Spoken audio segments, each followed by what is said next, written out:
Hello friends, कैसे हैं आप सब लोग। आई होप कि आप सब लोग बहुत अच्छे होंगे। और ये जो वीडियो है ये मेरा पुराना वीडियो है, संडे का है।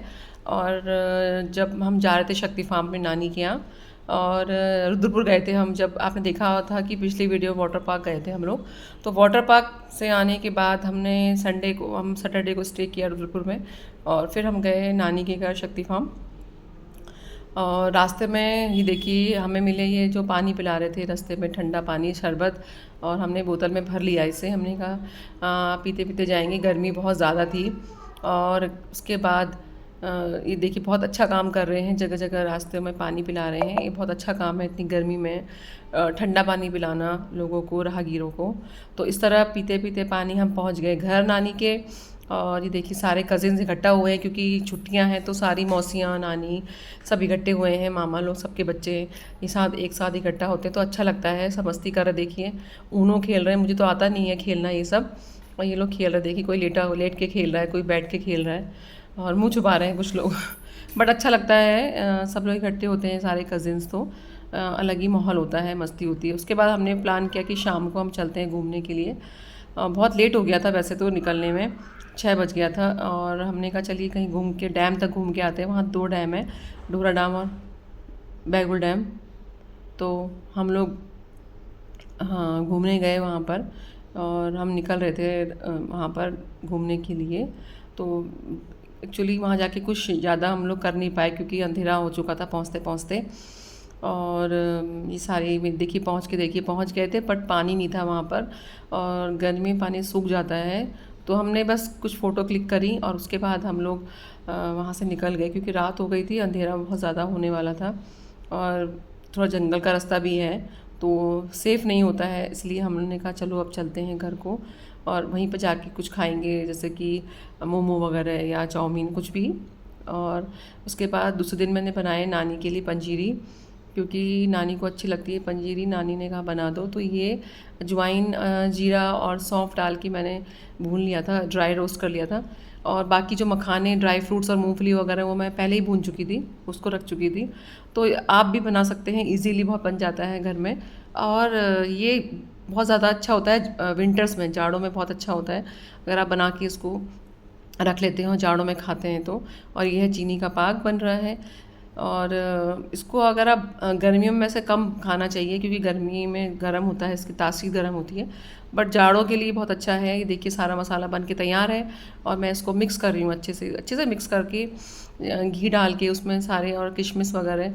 अब क्योंकि नानी के दांत नहीं है तो मैंने इसको बहुत ज़्यादा बारीक पीस लिया था। आप अगर खा सकते हो तो दरदरा पीस सकते हैं, क्योंकि दरदरा पीस के खाने में ज़्यादा टेस्टी लगता है। बट नानी के दांत नहीं है तो कम, इसलिए उनके लिए मैंने बहुत ज़्यादा बारीक पीस लिया था। ये देखिए लड्डू बन के तैयार है। तो सबसे पहले मैंने भगवान जी को भोग लगाया, क्योंकि हम सबसे पहले हम बनाते कुछ भी मीठा तो भगवान को भोग लगाना चाहिए ज़रूरी।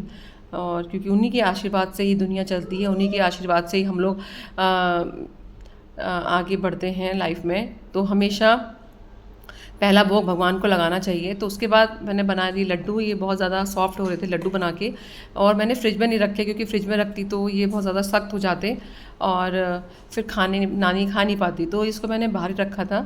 आप चाहे तो बना के फ्रिज में रख सकते हैं, और ये बहुत अच्छे हो जाते हैं खाने, जमने के बाद बहुत टेस्टी होते हैं। तो ये लड्डू मैंने बनाए थे नानी के लिए, क्योंकि ये बहुत सॉफ्ट होते हैं। और ज़्यादा इसमें मैंने मसाले कम डाले, क्योंकि ज़्यादा गर्मी में फिर ये सही नहीं रहता है खाने के लिए, गर्म होता है। तो बना के आप रख सकते हैं। और ये देखिए नानी कुछ कह रही है, बड़े बेटे से कुछ समझा रही है। और ये देखिए सब बैठे हुए हैं कैसे, क्योंकि हमें जाना था घर, वापस तैयार हो रहे थे हम लोग। तो नानी कुछ कह रही है, समझा रही है कि खाना खाया करो या फिर टीवी कम देखा करो, जो भी अच्छी बातें, क्योंकि बुज़ुर्ग जो होते हैं वो अच्छी बातें समझाते हैं। और हमेशा बुज़ुर्गों का आशीर्वाद हमारे सर पे रहना चाहिए, अपने से बड़ों का कहना मानना चाहिए। और हमेशा अपने बुज़ुर्गों के साथ जिसका साया है ना, वो जीवन में कभी भी असफल नहीं होता, हमेशा सफल रहता है। देखो नानी कितने प्यार कर रही है, और मम्मी भी बहुत खुश होती। मम्मी तो है नहीं हमारे बीच, और हम बहुत मिस करते हैं मम्मी को, हमेशा दिन रात मिस करते हैं। बट नानी है हमारे साथ, और नानी का आशीर्वाद हमेशा हमारे साथ रहेगा। और लेकिन मम्मी की कमी कोई नहीं पूरी कर सकता है, और मम्मी को हमेशा मिस करते हैं हम लोग। और उसके बाद हमारा जाने का टाइम आ गया था, घर आने का। तो देखिए टीका लग रहा है, तो पता ही है टीका लगता है तो फिर पैसे मिलते हैं। बचपन में हम बहुत खुश होते हैं टीका लगने के लिए, और क्योंकि हमें पता था कि पैसे मिल रहे हैं हमें, तो ये नानी देखिए पैसे दे रही हैं, वो मना कर रहे हैं, फिर भी मौसी ने कहा नहीं रख लो करके पैसे, ये तो आशीर्वाद है। बट मैं तो मना नहीं करती, क्योंकि भैया ये बड़ों का आशीर्वाद होता है, एक आशीर्वाद देते हैं बड़े बुजुर्ग। और मैंने तो रख लिए थे, फिर बड़े वाले बेटे को भी टीका लगाया, उसको भी। बच्चे तो खुश होकर पैसे लेते हैं, लेकिन क्या होता है कि मम्मियाँ ले लेती हैं पैसे, बच्चे ऐसा कहते हैं कि मम्मी आप ही ले लेते हो पैसे। वो तो हर मम्मी ऐसा करती है, चाहे कोई भी हो। आपने, हमारी मम्मी ने भी ऐसा किया होगा और हम भी ऐसा ही करते हैं। तो ये छोटे वाले को भी टीका लग रहा है। तो लेकिन उसके बाद हमें आना था घर, क्योंकि बच्चों के स्कूल खुलने वाले थे, और अब इनका थोड़ा सा होमवर्क भी रह गया था, तो वो भी कराना था। तो मैंने कहा नानी अब चलते हैं हम लोग, क्योंकि नानी कहती रुक जाते आज शाम को जाते। मैंने कहा नहीं नानी घर जाना है, और इनको भी ऑफिस जाना था मेरे हस्बैंड को। तो मैंने कहा अब नानी हम जा रहे हैं अपने घर को, फिर आएंगे आपसे मिलने के लिए, अपना ध्यान रखिएगा। और नानी देखिए कितनी स्मार्ट है मेरी। और उसके बाद देखिए हम निकल गए घर को। रास्ते में देखिए कितना सुंदर खेत है, और कितना ब्यूटीफुल नज़ारा है, कितना सुंदर नज़ारा है। क्योंकि ये नज़ारा हमें शहरों में देखने को नहीं मिलता है, गाँव के साइड ही देखने को मिलता है, तो बड़ा अच्छा लगता है। क्योंकि